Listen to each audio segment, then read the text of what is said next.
तदं नमामि। नारायणं नमस्कृत्य नरं चैव नरोत्तमं देवीं सरस्वतीं व्यासं ततो जयमुदीरये।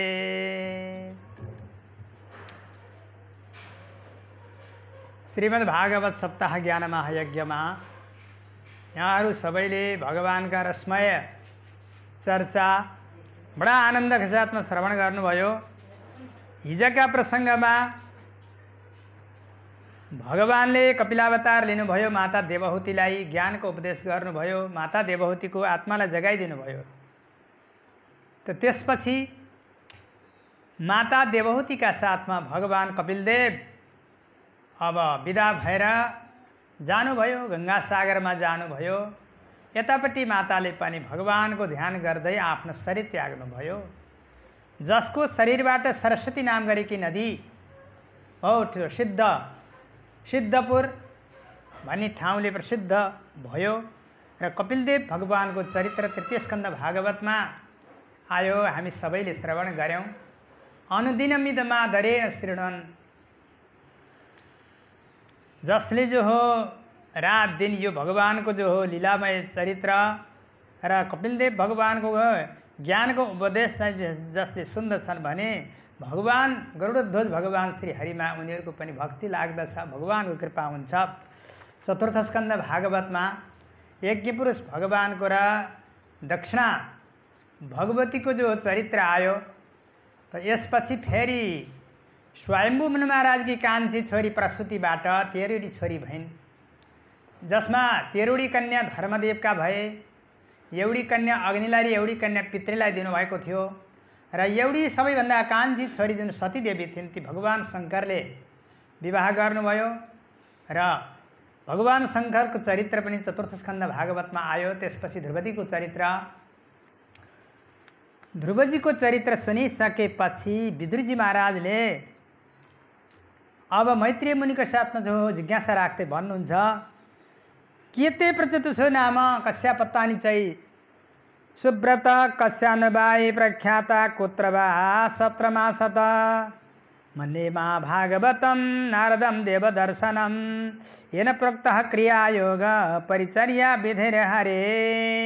हे मुनिराज मैत्रेय मुनि, यी प्रचेता को थिए, कसका वंशमा पैदा भएका थिए हे सुव्रत, र त्यति विख्यात उनी कसरी भए, र भगवान नारदजीले जो जसलाई परिचर्या विधि भगवानको सेवा विधिको प्रसङ्ग ल्याएर वर्णन गर्नु, भक्तियोगको जो विस्तार गरेर सुनाउनु भयो, उनीहरूको आत्मालाई जगाइदिनु भएको थियो।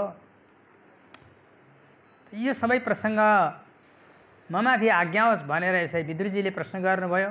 मैत्रेय मुनिले भन्नुभयो, विदुरजी महाराज तपाईले जो भक्तराज ध्रुवजीको चरित्र सुन्नुभयो, जब ध्रुवजी वैकुण्ठ जानुभयो, 36,000 वर्षसम्म पृथ्वीको राज्य गरेर अनि अपुत्र छन् भन्ने यस्तो सोचेर वहाँ जानुभयो। त्यसपछि ऋषि मुनिहरूले ध्रुवजीका छोरा उत्कल थिए, उत्कललाई बोलाए, जब अब तिमीले राज्य गर्नुपर्छ, तिमी राज्यारोहण गर भनेर यसरी भन्दाखेरि त उनले मलाई राज्य चाहिँदैन,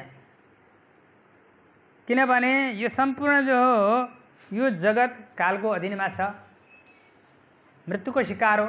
यसै कारणले गर्दाखेरि यस्तो जो क्षणिक अनित्य राज्य मलाई चाहिँदैन। म त भगवत भक्ति गर्छु, मलाई आत्माराम बन्नु, योगी बन्नु मलाई जो हो धेरै राम्रो लाग्छ। राज्यको जो हो गद्दीमा बसेर अनि बन्धनमा परेर बस्नु, खटनमा बस्नु यो मलाई राम्रो लाग्दैन भनेर उत्कलले भने। मानेनन्, उनी त परमहंस वृत्तिमा लागिसकेका थिए। संसारको नजरमा उनी जड, मूर्ख, अन्ध, बैराज, लाटा जस्ता देखिन्थे। यसै कारणले जो हो ऋषि मुनिहरूले देखे यिनलाई राजा बनाएर काम छैन।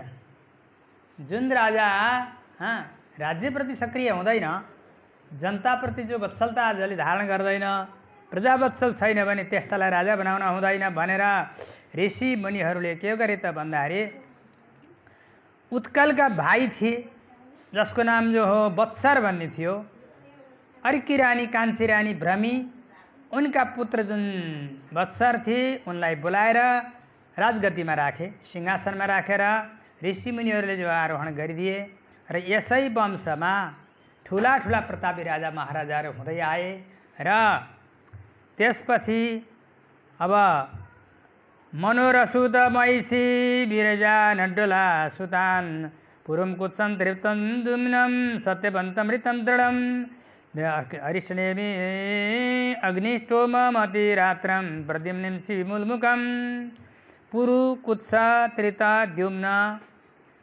सत्यवान अमृत यस्ता राजा महाराजाहरूको जो हो वंशावली चल्दै आयो र यसै वंशमा उल्मुख नामका राजा भए। उल्मुखले जो आफ्नी पत्नी पुष्करिणीबाट 6 भाइ छोरा जन्माए, अङ्ग, सुमनस, ख्याति, क्रतु, अंगिरा, सुनित। अंगिरस आदि गरेका 6 भाइ छोरा मध्येमा अंग राजाकी पत्नीको नाम सुनिथा भन्ने थियो। त सुनिथाका गर्भबाट बेन नामको छोरो जन्म्यो। अब बेन छोरो जन्मेपछि हर्ष खुसियारी त भयो नै, तर त्यो बेनलाई राजा बनाए। राजा बनाएर पनि त्यो बेन जो हो नास्तिक थियो, धर्मद्रोही थियो, ईश्वर मान्दैन थियो, वेदको निन्दा गर्दथ्यो। त आखिरमा जो धेरै ऋषिमुनिहरूले सम्झाए, सम्झाए जब लागेन अनि अन्त्यमा ऋषिमुनिहरूले हुङ्कार गरेर बेनको नष्ट गरिदिए। बेनलाई नष्ट गरिदिएपछि अब त्यसपछि पृथु नामका राजा, उनैको बहुमन्थन गरेर पछि पृथु नामका राजा भए। पृथु साक्षात् भगवान श्री नारायणका कलावतार हुनुहुन्थ्यो र कसरी मन्थन गरे भनेर विदुरजीले सोध्नुभयो। तस्य शीलनिधे साधुर ब्रह्मण्य सदयमात्मन राज्ञ कथम अबुद्धुष्टा प्रजाय विमनाय। राजा अङ्गत सात्विक बुद्धिका थिए, शीलनिधि थिए, ब्राह्मण भक्त थिए, महात्मा थिए। त्यस्ता राजाका छोरा जो त्यो बेन जस्ता धर्मद्रोही दुष्ट कसरी भयो? र त उसलाई आखिरमा ऋषिमुनिहरूले जो हो श्राप किन गर्न पर्यो? ब्रह्मदण्ड प्रयोग गरे ऋषिमुनिहरूले बेनमाथि। यो व्रत के माने कारण के थियो? किनभने प्रजापालक बनेर राजालाई नियुक्त गरिन्छ भने त्यस्ता राजालाई कहिले पनि अपमान गर्न हुँदैन। गद्दीमा आसीन भइसकेपछि उनी त विष्णुका अवतार हुन्छन्, उनलाई अपमान किन गरियो? मैत्रेय मुनि हजुर त परावरवित्तम स्थूल सूक्ष्म कारणलाई पनि विचार गर्नमा हजुर त अति साह्रै जो हो दूरदर्शी हुनुहुन्छ।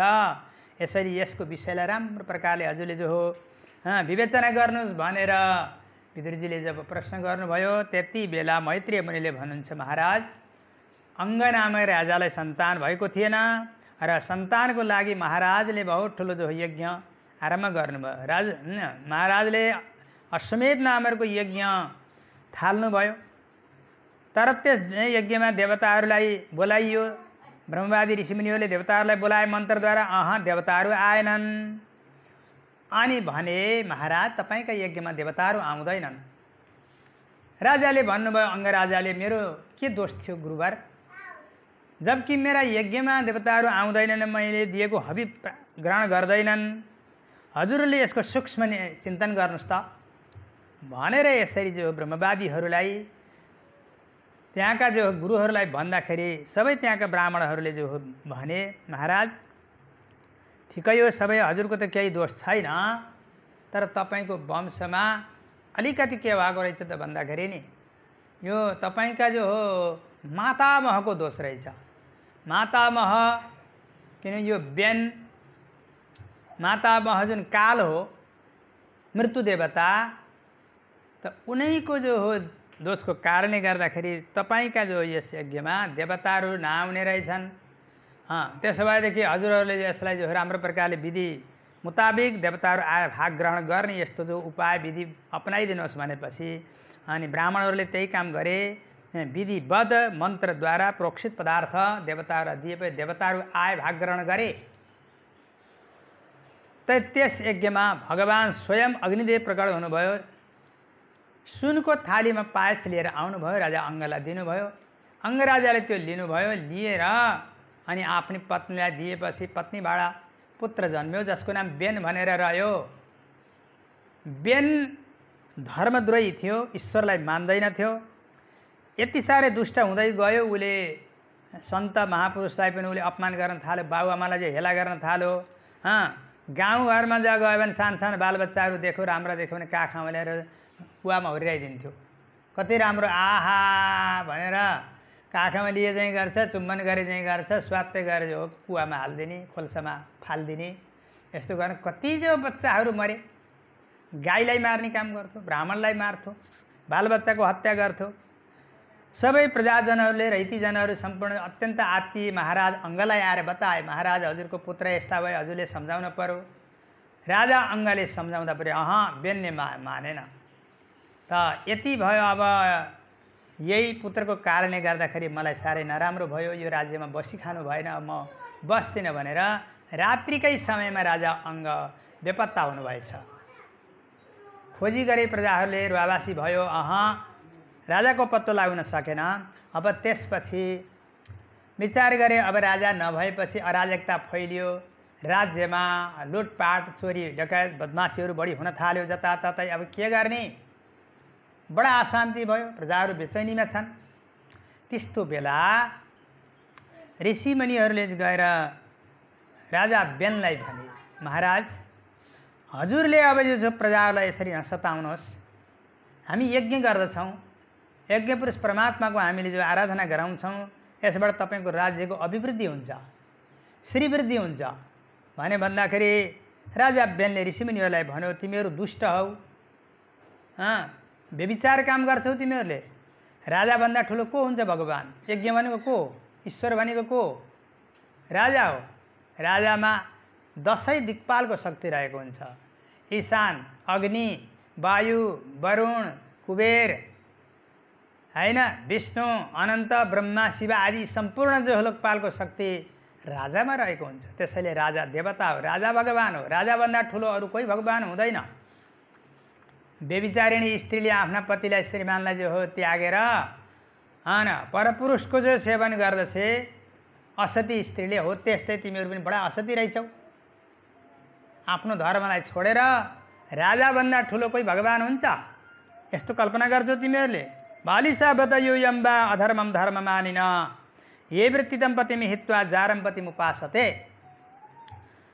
त आफ्ना पतिलाई छोडेर जारलाई जो उपासना गर्नेवाली स्त्री जसरी असती मानिन्छे, व्यभिचारिणी हुन्छ, त्यस्तै तिमीहरू पनि दुष्ट रहेछौ भनेर गाली गर्यो। धेरै सम्झाए। यज्ञपुरुष भगवानको यसरी महाराज निन्दा हुन हुँदैन। भगवानको निन्दा हुने बित्तिकै राज्यमा नराम्रो जो अमङ्गल अरिष्ट हुन थाल्दछ भने भन्दाखेरि पनि उसले मानेन, उल्टै गाली गर्न थाल्यो, अपशब्द बोल्न थाल्यो, दुर्वचन बोल्न थाल्यो। ऋषिमुनिहरूले के गरे, अब भएन, यसलाई राख्न हुँदैन, मरिजा त दुष्ट भनेर यसरी हुङ्कार गरी गर्जना गर्ने बित्तिकै उत्तिखेर बेहोस भएर लड्यो, निष्प्राण भयो, मरेर लड्यो, ठुटो मात्रै भयो। त्यसपछि ऋषिमुनिहरू सबैले जो हो उनकी आमालाई भने, यी तिम्रा छोराको जो यो जो शव हो, लास हो, अब यसलाई के गर्ने महारानी भन्दाखेरि यसलाई म सुरक्षा गरेर राख्छु भने उनले तेलको कराईमा डुबाएर राखिन्। अब यसै चल्छ भनेर अब हामी चलाउँछौँ भने ऋषिमुनिहरूले भने। ऋषिमुनिहरू ध्यान समाधिपट्टि लागे, साधनापट्टि लागे, तपस्यापट्टि लागे। अब राज्यमा लुटपाट, बैमानी, अराजकता फैलन थाल्यो, दिनैमा लुट्न थाले। चोरी बदमासी जो बलियो छ, कमजोरलाई जो हो एकदम दबाएको छ, थिचो मिचो पारेको छ। कसैले कसैको रक्षा गर्दैन, कसैले कसैलाई गुहार दिँदैन। त अब रुवावासी भयो, सारा राज्यमा रुवावासी भयो। बचाउनुहोस्, बचाउनुहोस्, यो दुष्टले हामीलाई समाप्त गर्यो, छोराछोरीलाई मारिदियो, पत्नीलाई मार्यो, पतिलाई मार्यो, धन सम्पत्ति लुट्यो, केही रहेन भनेर जहाँ तहाँ गुहारदेखि हार गुहार सबै हुन थाल्यो। यस्तो देखेपछि ऋषिमुनिहरूले आएर अब भएन भनेर सुनिथालाई बोलाएर, त्यो तिम्रा छोराको लास कहाँ छ? मैले राखेको छु, त्यहाँ तेलको मैले कराईमा राखेँ, ल्याऊ भनेपछि त्यसलाई ल्याए। ल्याएर जो त्यसको जो जङ्गा मन्थन गर्दाखेरि एउटा सानो गछरो बालक पुडको एउटा केटो प्रकट भयो। त्यहाँ कालो अँगारो जस्तो थियो, छोटा छोटा हात गोडा भएको, साना साना आँखा भएका। देख्दाखेरि सानो राता राता रौँ भएको अलिअलि जो हो रौँ एकछिन रेखी जुवाको रेखी पनि आएको यस्तो सानो गँचरो एउटा केटो हात जोडेर किम गरौँ के गरौँ भनेर हात जोड्न थाल्यो। ऋषिमुनिहरूले भने निषिद्ध यसले के गर्छ, हामीलाई चाहिएको छ राजा, यस्तो पुड्को बामपुड्काले के गर्छ, गँचरा यहीँ बस त भनेर ऋषिमुनिहरूले भनेको हुनाले त्यो त्यहीँ बस्यो। निषद भनेको बस भनेको, निषिद्ध भनेको बस। त्यहीँ बस्दा बस्दै अब त्यसका पछि अब सन्तानहरू भए, विवाहहरू त्यस्तै सन्तान भए। उसका सन्तानलाई निषाद भने भनियो।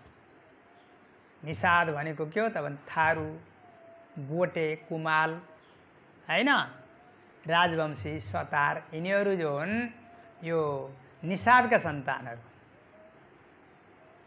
पहाडमा बस्ने, गुफामा बस्ने, वन जङ्गलमा बस्ने, किरा फटेङ्ग्राहरू मार्ने, खाने, चरा मार्ने, माछा मार्ने ओर्ने खाने, यसो मारी कर्म गरेर आफ्नो गुजारा चलाउनेवाला जाति भए त थारू जाति भयो। थारू भनेको के हो त जसले वैदिक संस्कारै हुँदैन, संस्कारबाट जो सदा थारो रहन्छ त्यसलाई थारू भनेको। थारो भनेको हुँदैन। थारो गाई भन्यो भने के अर्थ हुन्छ भन्दाखेरि नब्याएको गाई भन्ने अर्थ होइन त। थारोको अर्थ के हो, थारो भैँसी, ब्याउँदैन ब्याएको भैँसी हो। त्यस्तै अब उनीहरूको वैदिक संस्कार हुँदैन, व्रतबन्ध हुँदैन, जन्मेपछि न्वारन हुँदैन, जात कर्म हुँदैन, अग्नि संस्कार हुँदैन, मरेपछि उनीहरू जो अब जलाउने भने अब त्यस्तै फोहोर मैलो हुन्छ भने जलाउने कुरा अर्कै हो, अन्त्येष्टि संस्कार गरेर जलाउने कुरो अर्कै हो नि त, त्यो गर्दैनन्। त्यसैले थारो थारो भन्दा भन्दै थारू भनेको। सतारहरू, बोटेहरू अब यिनीहरू यस्तै हुन्, निषाद जनजाति हुन्, कुमालहरू भए। अब भएन, अब राजा त चाहियो। फेरि जो हो ऋषिमुनिहरूले बेन राजाको बाहु मन्थन गरे। पाखुरा जब मन्थन गरेका थिए, पाखुरा मन्थन गर्दैमा त्यहाँ त दुईटा जुम्लिया बालक उत्पन्न भए, एउटा बालक एउटी बालिका। हेरे आहा कति राम्रा रहेछन्, हातमा हेरेका, हातका जो हो औँलामा हेरेका त एकदम राम्रा राम्रा रेखाहरू परेका, चक्र परेका, पाउमा पनि त्यस्तै चक्रका चिन्ह, शङ्खका चिन्हहरू, कमलका ध्वजाका चिन्हहरू रहेछन्। आहा यी त भगवान् साक्षात् नारायण हुनुहुन्छ। भगवान् नारायणका जो हो हातमा जस्ता जस्ता चिन्हहरू छन् त्यो सबै जो हो यिनका हातमा रहेछन्। त्यसैले यिनी साक्षात् भगवान् नारायणै हो, यस्तोहरू हुन सक्दैन भनेर भगवान्का कलावतार भनेर माने ऋषिमुनिहरूले सबैलाई दिए। भने यस्ता हुन् तिम्रा छोरा भनेर। अरे एकछिनपछि मन्थन गर्दै एउटी कन्या प्रकट भइन्। तिनमा पनि त्यस्तै, यी साक्षात् लक्ष्मी हुन्, भगवान्की लक्ष्मी जस्ती अनपाइनी छन्, भगवान्देखि कहिले पनि अलग हुन्नन् हो। त्यस्तै यी पनि भगवान्की जो साक्षात् अनपाइनी लक्ष्मी नै आज यहाँ कन्याको रूपमा प्रकट भइछन्। ल रानी, अब तिम्रा यी छोराको नाम जो छ, यिनी नातिको नाम जो छ, यिनको नाम पृथु भनेर रहन्छ, यिनको नाम अर्ची भनेर नाम रहन्छ। अर्ची भनेको के त भन्दा तेज, प्रकाश, ज्वाला, झलललललल अत्यन्त जो उज्यालो अनुहारमा जो प्रकाशित भएकी हुना, यिनको नाम अर्ची हो, यिनको नाम पृथु हो। यिनको यश कीर्ति संसारमा विख्यात हुनेछ, विस्तार हुनेछ। त्यसैले नामै यिनको पृथु भनेर नाम राखे। ऋषि मुनिहरू आए। अब त यिनलाई राजाको रूपमा घोषणा गर्ने भनेपछि अनि वरुण राजाले छत्र ल्याएर दिनुभयो, पृथ्वीले पादुका दिनुभयो, चन्द्रमाले जो हो रथ ल्याएर दिनुभयो, इन्द्र महाराजले किरीट लगाइदिनु भयो। किरीट भनेको जो के त भन्दाखेरि मुकुट, इन्द्र महाराजले जो हो सिरपेच मुकुट लगाइदिनु भयो। त आफ्नी पत्नी जुन अर्ची महारानी हुन् उनले जो अभ्यात श्री दिनुभयो र अत्यन्त सुन्दर शोभायमान भएर गद्दीमा बसेर उनलाई जो अभिषेक गरी देव शान्ति, अन्तरिक्षम शान्ति, पृथ्वी शान्ति, आप शान्ति, रोखदय शान्ति, वनस्पति शान्ति, विश्वदेवा शान्ति, ब्रह्म शान्ति, सर्वगुण शान्ति, श्यामा शान्ति रेधि भनेर वैदिक मन्त्रहरूद्वारा ऋषि मुनिहरूले पृथ्वीलाई अभिषेक गरे, राज्यारोहण गरेर अभिषेक। आजदेखि उपरान्त महाराज हजुर हाम्रा राजा हुनुहुन्छ, हामी सबै प्रजाजनको पालन पोषण र संरक्षण अभिवर्धन हजुरले गर्नुपर्नेछ भनेर सबै प्रजाहरूले भने, खुसी भए, स्तुति गरे।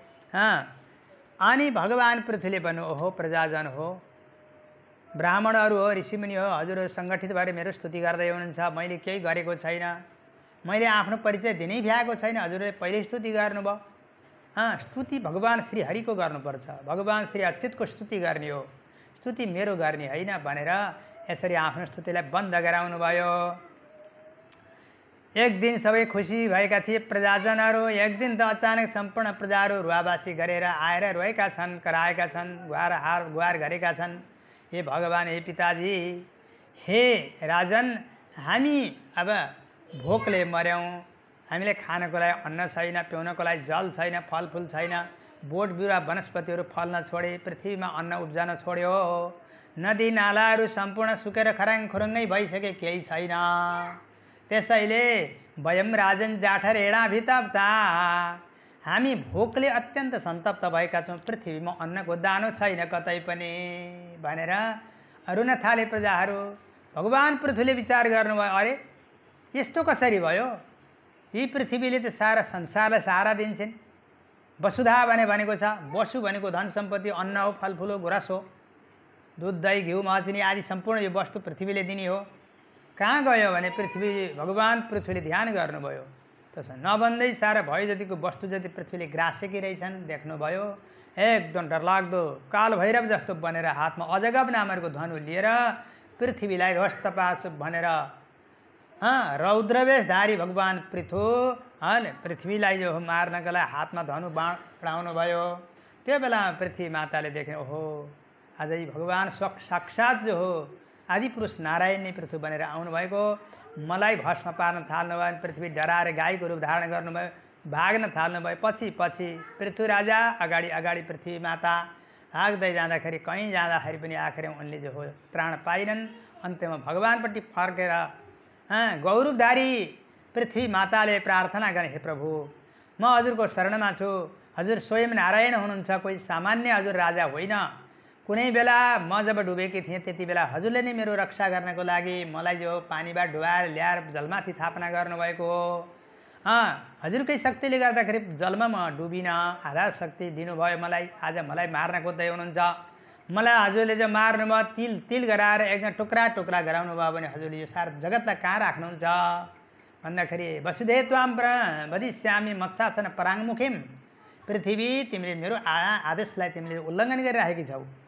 म राजा हुँ, म ईश्वर हुँ, जगतको जो हो मालिक हुँ, मेरो आदेशलाई तिमीले जो उल्लङ्घन गर्ने, ठाडो उल्लङ्घन गर्ने, तिमीलाई टुक्रा टुक्रा गर्छु। अनि यो पृथ्वीलाई माने यो जगतलाई माने मेरो योग शक्तिद्वारा धारण गर्छु।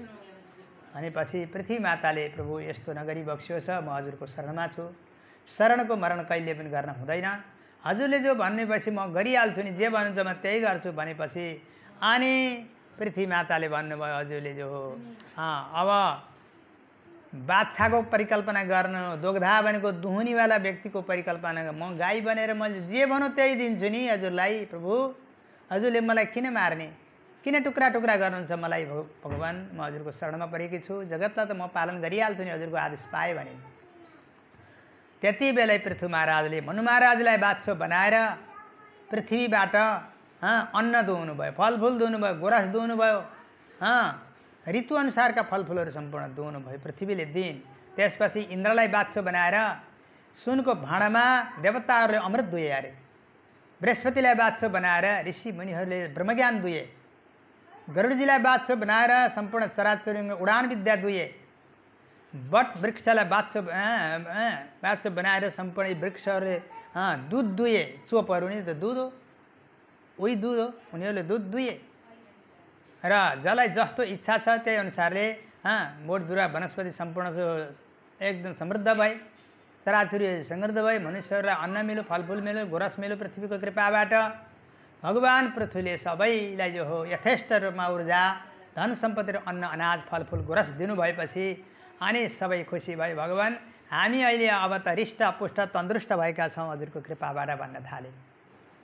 अनि त्यति बेला ल त भनेपछि हामी सबै सङ्गठित भनौँ, मिलाउँ, अब भगवानको भक्ति गरेर आराधना गरेर भगवानलाई रिझाउनु पर्छ। समय समयमा यज्ञ याग गऱ्यौँ भने अन्तरिक्षबाट देवलोकबाट वर्षा हुन्छ, वर्षा नै संसारको आजीवन हो भनेर यसरी भनेपछि यज्ञ गर्न थाल्नुभयो। गंगा यमुनाको जो हो बीचमा अन्तराल क्षेत्रमा बसेर भगवान पृथ्वीले यज्ञ गर्न थाल्नुभयो। अश्वमेध यज्ञ आरम्भ गर्नुभयो। सम्पूर्ण प्रजाजनहरू त्यसमा सहभागी बनेका थिए। यज्ञ गर्दै जाँदा 49औं अश्वमेध यज्ञ गर्नुभयो। 100औं अश्वमेध यज्ञमा इन्द्रले घोडा हरण गरेर लिएर जानुभयो। इन्द्र महाराजले, किनभने 100 अश्वमेध यज्ञ इन्द्रले गर्न दिनुहुन्न। जसले 100 अश्वमेध यज्ञ गर्छ त्यो स्वर्गको राजा बन्छ। इन्द्रले आफ्नो राज्य छोड्नुपर्ने हुन्छ। त्यसमा 100औं अश्वमेध यज्ञको लागि इन्द्र महाराजले विघ्न खडा गरिदिनु भयो, घोडाहरू दिनुभयो। राजा पृथ्वीले जो हो त्यो घोडा कहाँ गयो भनेर छोरालाई पठाउनु भयो। छोराले देखे इन्द्र महाराजले त एउटा सन्यासीको भेष धारण गरेर, कपाल भेषधारी, कासाय वस्त्र भगुवा कासाय वस्त्रधारी एउटा कुनै जो कपाल भेषधारी एउटा सन्यासीले घोडा हरण गरेर लिएर जाँदैछ। आकाशबाट माथि माथि लिएर जाँदै गर्दाखेरि यज्ञका आचार्य अत्रि मुनिले देखाउनु भयो, ओ हेर्नुहोस् त महाराज, तपाईँको घोडा इन्द्रले लिएर जाँदैछन्। भनेपछि अनि राजा पृथ्वीले छोरालाई पठाउनु भयो। हरियश्व नामका छोरा थिए। उनलाई पठाएपछि उनले यसो हेरे र साधु छन्। एउटा साधु महात्मालाई त हात छोड्न त भएन भने उनले मारेनन्, घोडा चाहिँ खोसेर लिएर आए।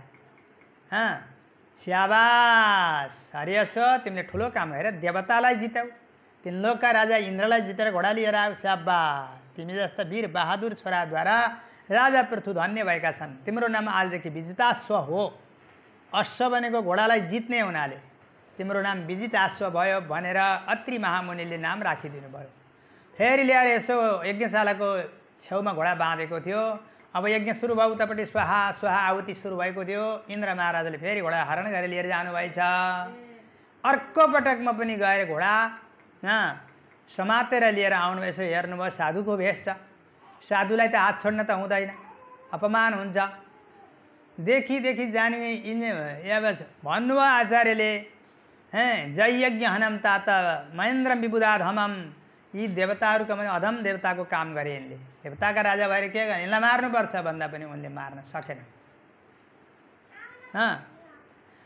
पृथ्वी महाराजका छोरा भएको नाम मार्न सकेन। घोडा लिएर आए। घोडा लिएर आएपछि अब के गर्ने, अश्वमेध यज्ञ पुरा हुन पाएन, नहुने भयो भनेपछि स्वयं जो पृथ्वी भगवानले हातमा धनु उठाउनेलाई मार्छु भने उठाउने बित्तिकै यज्ञमा यज्ञ पुरुष भगवान प्रकट हुनुभयो। भक्तवत्सल भगवानको, वैकुण्ठनाथ भगवानको अलम अलम भनेर अनि ब्रह्माजी आउनुभयो। महाराज, ऊ भगवान प्रकट हुनुभयो, हेर्न तिमीलाई दर्शन दिनको लागि। तिमीले इन्द्रलाई मार्न सक्दैनौ भन्नुभयो ब्रह्माजीले, किनभने यिनले अमृत खाएका छन्। जसले अमृत खाएको छ त्यो मर्दैन, अमर भइसकेका हुन्छ। त्यसै कारणले गर्दाखेरि यिनलाई मार्न हुन्न भनेपछि पृथ्वी राजा हट्नुभयो। भगवानले भन्नु, ओहो राजन, तपाईँको भावनाबाट म ज्यादै नै प्रसन्न भएँ। अब एउटा कुरा म के भन्छु भने, इन्द्र हुन्, यी तीन लोकका राजा हुन्, यज्ञ पुरुष हुन्। त्यसैले यिनी स्वयं लज्जित छन्। लज्जित भएको हुनाले यस्ता लज्जित राजालाई तपाईँले अपमान नगर्ने, यिनी स्वयं माफ माग्न तयार छन्। यिनका साथमा तपाईँले सम्झौता गर्नुहोस् भनेपछि भगवानले सम्झौता गराइदिनु भयो। र अब के, अब तपाईँलाई किन चाहियो यो? त्यो 100औं अश्वमेध यज्ञ गरेर इन्द्र बन्नु त छैन। तपाईँ त मोक्ष धर्मविद हुनुहुन्छ। मोक्ष धर्मलाई जान्नेवाला, मेरो भक्ति आराधना गरेर अखण्ड आत्माराम बनेर भगवत भक्ति, मेरो भक्ति गर्नेलाई तपाईँलाई यो 100 अश्वमेध यज्ञको कीर्ति किन चाहियो? त्यो कीर्ति त हो, अब इन्द्र बन्नु त छैन। यसै कारणले गर्दाखेरि यो छोडिदिनु भनेपछि सम्झौता भयो। अब 100औं अश्वमेध यज्ञ गरेको फल म यसै दिन्छु नि, नगरे पनि दिन्छु भने भगवानले भन्नुभयो। अरे महाराज, तपाईँ जस्तो जो एकदम जो सहनशील, तपाईँ जस्तो उदात्त यस कीर्तिले परिपूर्ण भएका राजामाथि म ज्यादै खुसी छु। मेरो भक्ति, अनन्य भक्ति तपाईँको छ, यसबाट पनि म ज्यादै खुसी छु। र वरम रुई, ल म वर दिन्छु भने भगवानले भन्नु। पृथ्वी महाराजले भन्नु, प्रभु हजुरले यो वर ल्याऊ, वर माग भनेर यस्तो मोहिनी रूप वचन मलाई प्रयोग नगरी बक्सियोस् प्रभु। म मोहित छु नि, यसै प्रभु मोहित छु। हजुरकी मायाले मलाई वर किन चाहिएको छ? स्वयं त्रिलोकी मोहन परमात्मा मेरो आँखाको अगाडि खडा हुनुहुन्छ। यहाँभन्दा ठुलो वर के छ संसारमा? मलाई चाहिएन भगवान। होइन होइन, लिनुपर्छ वर, म दिन्छु भनेपछि त्यसो भएदेखि भगवान मेरा जो हो दुईटा कानमा जो हो, मेरो कानले 10,000 कानले हजुरको जो हो कथा श्रवण गर्ने इच्छा छ। कान जम्मा 2टा छन्, त्यसैले मलाई 10,000 कान दिनुहोस् भने भगवानले भन्नुभयो हो एवं अस्तु भनिदिनु भयो। ठिक छ, म 10,000 कान नि 10,000 2टा कानदेखि 3टा कान हुने बित्तिकै मान्छे नराम्रो हुन्छ। 3 काने भनेर मान्छेले उपवास गर्छ, धजी उडाउँछ। 10,000 कान हुँदा के होला? अर्थ के हो त भन्दाखेरि 2टा कानमा 10,000 कानमा हुने शक्ति 2टा कानमा म भरिदिन्छु भनेर भगवानले भनेको हो। त्यो 10,000 आँखा, 10,000 कान, 10,000 नाक, 10,000 जेउरा यो सबै उपलक्षण हो। 10,000 भयो भने 10,000 जेउराले भगवानको कति कृति गाइएला। 10,000 आँखा भयो भने कसरी भगवानको अक्षुण्ण दर्शन गरिएला। यी सारा कुरा इन्द्रिय त्यस्ता भरि भराउ भएर सशक्त बनुन् भन्ने यस्तो अर्थको लागि कानमा मात्रै देखाइयो। 10,000 कान मलाई दिनु भगवान एवं वस्तु भनेर खुसी हुनुभयो।